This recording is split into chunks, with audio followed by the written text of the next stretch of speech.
What's going on, YouTube? Q back here again with another video for you. Today's videos, I'm about to talk about the reasons why you should not buy a Mustang GT350. That's right, it's not the perfect car, it's not for everybody. So I'm going to go over at least 3 reasons why you shouldn't buy this thing. I enjoy driving it, don't get me wrong, but this car won't be for everybody. Awesome car though, but I'll explain more in the video. Let's jump into it.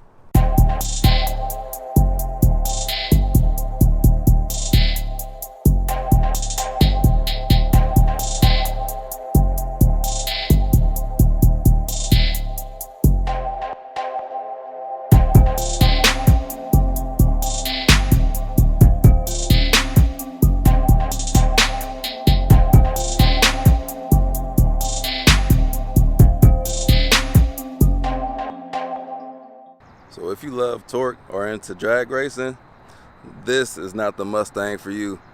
Like, yeah, it's pretty quick to 60, like 0 to 60 in 3.9 seconds, but the power delivery of it is it's different. So you're not going to get the torque down low like say in the Camaro SS or a Scat Pack.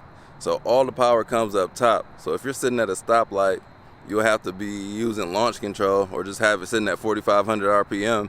And then you take off with it. And I'm going to explain it here because when I let everybody drive my car, they're kind of underwhelmed with the takeoff. Like, man, where's the power at? Like, isn't this a Mustang?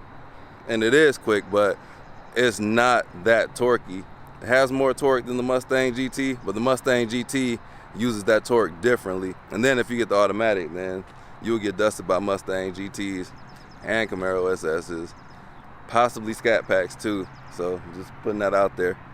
This car isn't meant for that. This is a track car. You can tell by all the aero on here. Look at this big wing. Like, it's not meant for straight line speed.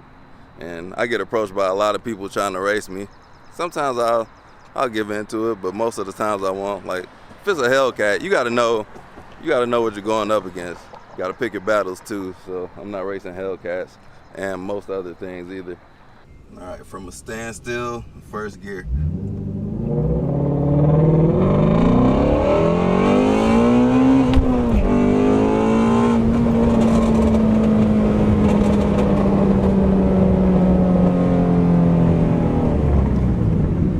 So I'm done recording the video, got curious. I'm about to try out launch control just to see how much quicker it is when the engine is revved up in the power band. So here we go. First time ever doing launch control.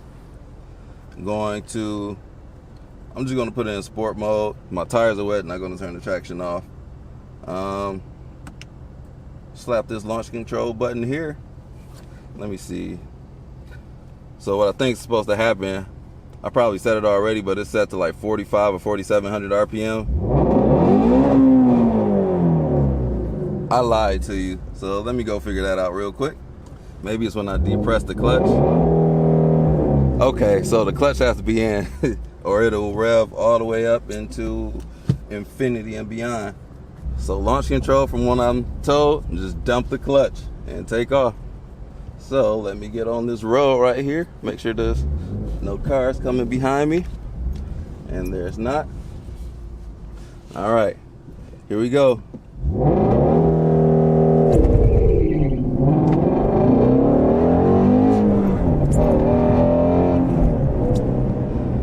Yeah, I didn't get any traction. Whoa! God! Oh!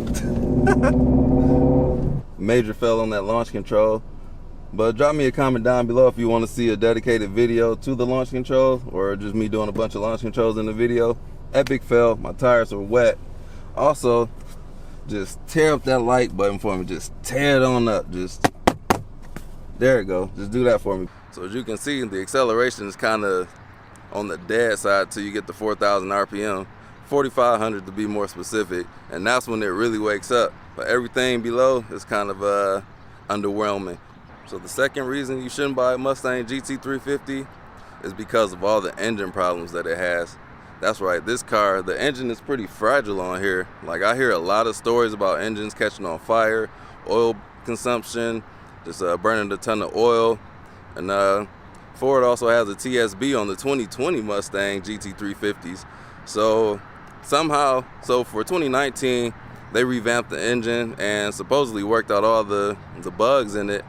But if the 2020 has those issues, I'm pretty sure the 2019 has these issues as well. So I'm just waiting on them to put out a TSB for that. So I'm taking it easy right now. And a lot of people with the 2018s and prior to that, oil consumption issues, and a lot of people have recommended that I do the engine oil separators on the engine. And I think that would be a good preventative maintenance thing right there, because the oil is going places that it should not go from the factory. And I think that's kind of a shame, but it is what it is. It's a pretty cheap fix. It's like 150, 160 per side of the engine. Most people do the passenger side of the engine, and that's what I would start off with. So as great as this engine is, it is not without flaws. So the good thing is I'm still under warranty, so hopefully if something does happen, I'll be covered. And my guy Nanu Garage, he had an issue with his engine. It took him like 70 something days to get his engine repaired. So I would not be happy if I were to have engine problems, but it's something you should know before buying one of these, especially the 2015 is actually when the GT350s came out. So 2015, the 2018 GT350s, definitely be careful, especially if you're out of warranty, because most of those are run out by now, probably all of them close to it. And the 2019s and 2020s, they fixed a lot of those issues, but since they came out with the TSB for the 2020s, I'm pretty sure the 2019 will have that as well. So buyer beware, watch out for those engines. All right, the third reason that you shouldn't buy a Mustang GT350 is they are no longer a good value. That's right. I don't know how many other people think that. So when this car was new, brand new, the 2015, 2016 models, you could get one for $47K, brand new. And then as the years progressed, they started adding more things to it, more and more things every year. So then, I don't know what the base Mustang GT350 cost in like 2019 and 2020, but it had to be mid to high 50s, and mine's expected at $66,000. But they did add a lot of things that I do love, like the comfort and convenience features, the heated and cooled seats, the premium audio. So I have everything that I would want in the Mustang, minus ambient lighting. But so yeah, it's not a great value anymore, because these things are selling now for, so I bought my Mustang for $59,000, and that was like 3 months ago. And in today's market with COVID, that's they spiked up to like $68,000 to $73,000 for the same spec of Mustang. So that is not a great value. Some might argue that these cars are worth that, but I would feel a lot better had I bought in earlier, like I did, and got a better deal on them. But these are no longer going to be for a good deal, because they're becoming rare. They're out of production, and they're hard to find. And yeah, they're just not that great value. That first year, I really wanted one, but I couldn't swing it at the time. That was a great value. $47,000 for one of these, that's a steal. Even like a year ago, people were getting GT350Rs for like 55, 56K. That would have been nice to have, but I got one when I did, and I paid $59,000 for it, fully loaded, but it's just not that same great value that it once was. So with those three things being said, I still love my car. I'm going to keep it for the foreseeable future. Don't plan on selling it anytime soon. It's still a fantastic car.